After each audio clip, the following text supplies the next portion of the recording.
Bonjour ou bonsoir. Aujourd'hui, prenez le temps de méditer, de vous installer confortablement.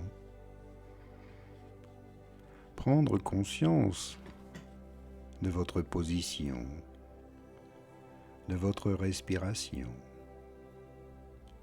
Observez un instant votre mental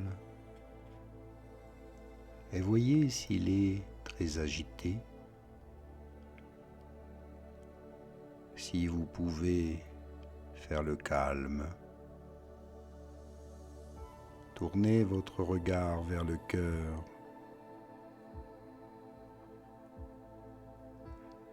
et restez ici installé dans la confiance.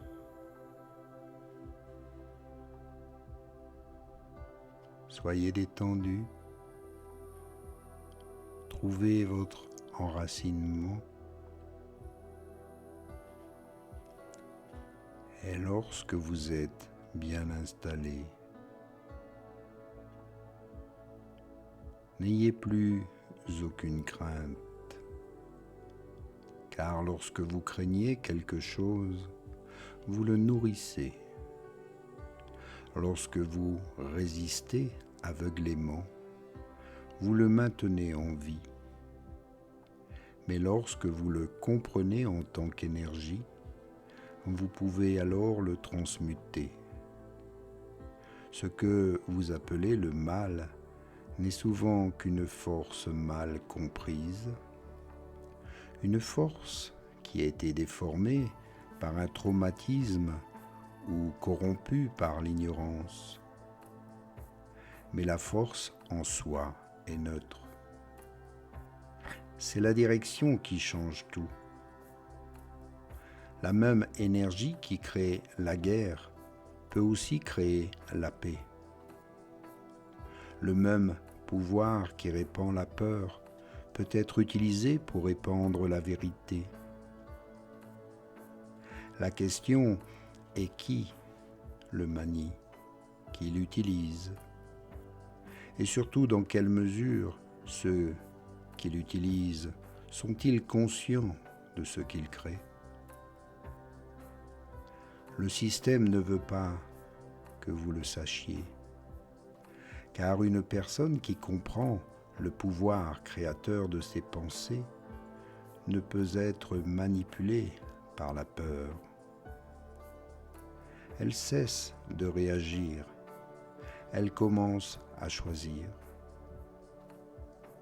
Et lorsque vous commencez à choisir ce que vous croyez, non pas ce qu'on vous a dit, mais ce qui résonne réellement en vous.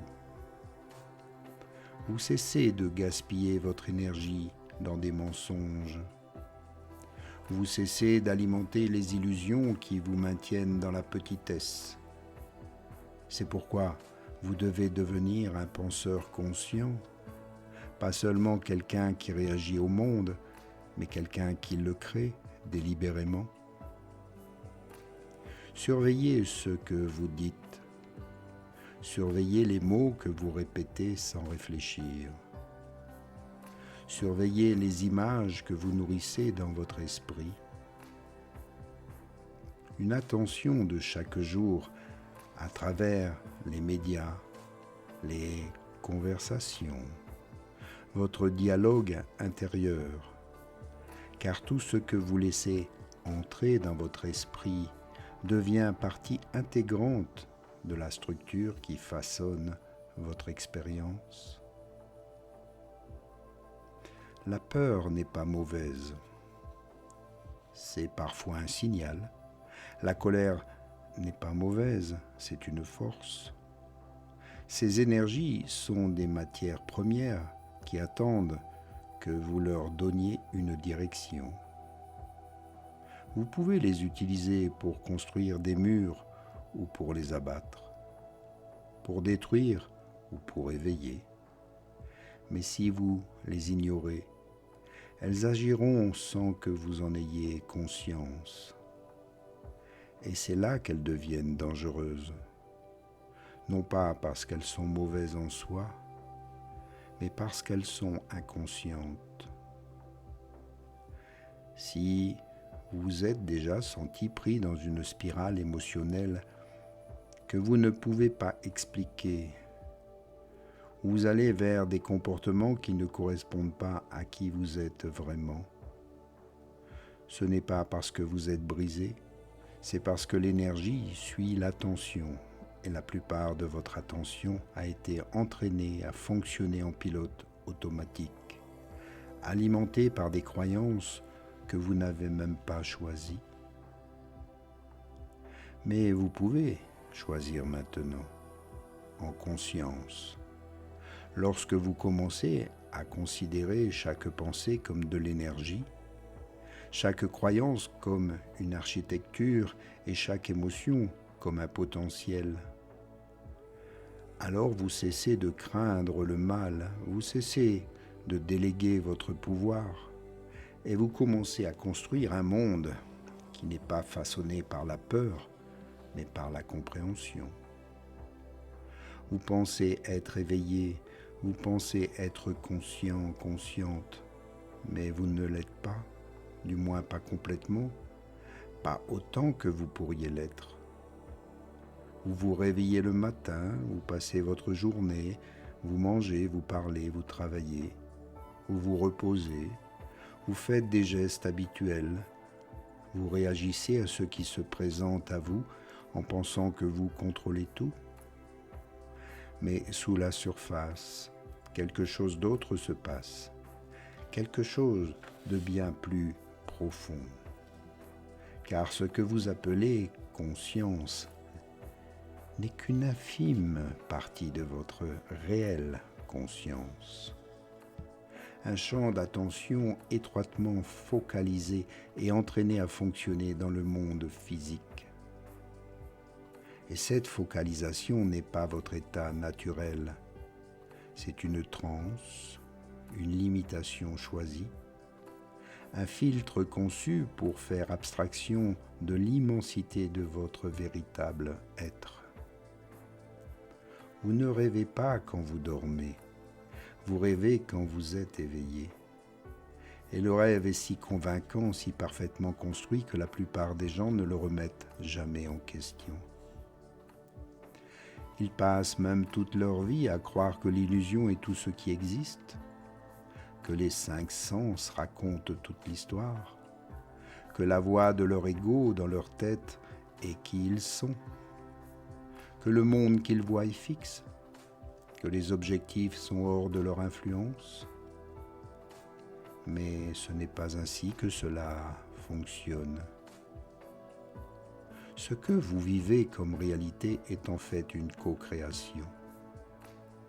Votre conscience, rencontrant le cadre physique, il l'interprète à travers des couches de croyances, de conditionnement et de focalisation.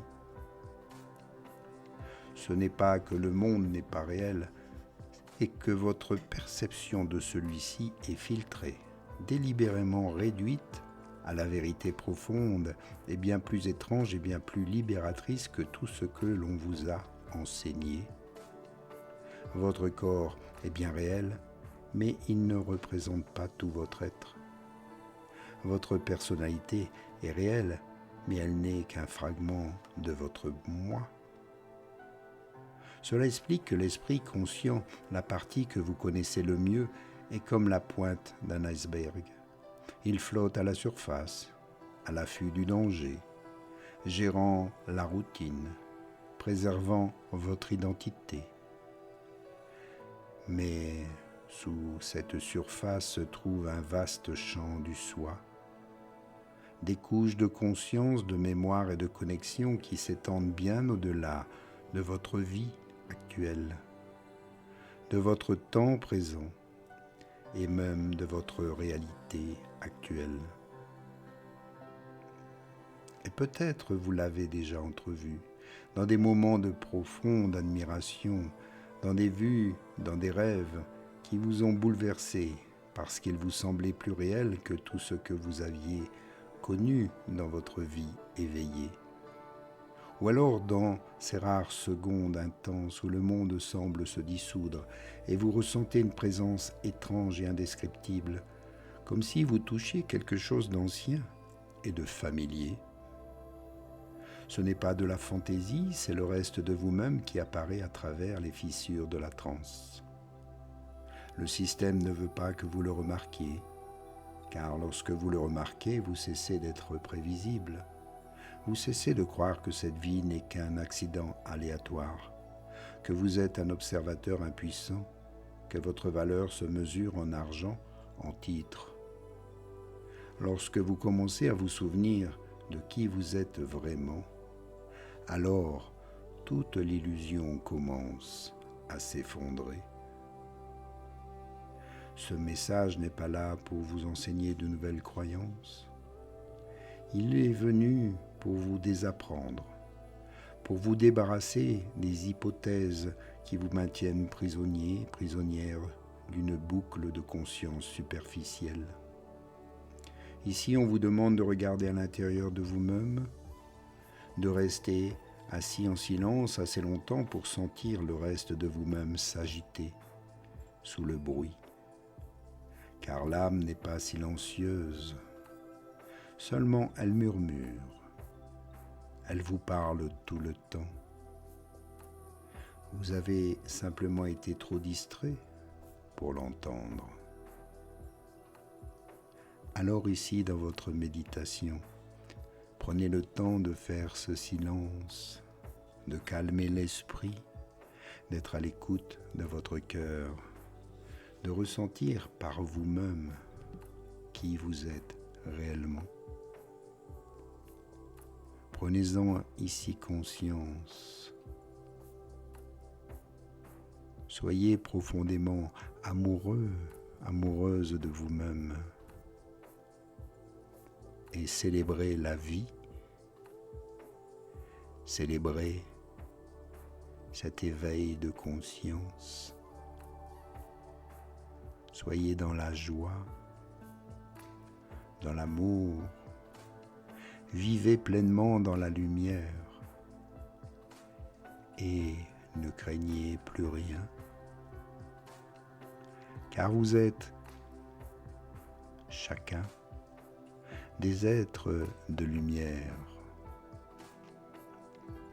et vous avez tous les pouvoirs de vous réaliser totalement, concrètement, ici dans cette vie ou dans celle que vous préparez déjà ici et maintenant. Prenez-en conscience. Inspire et expire et revenez ici dans une grande respiration, expiration. À bientôt. Namasté.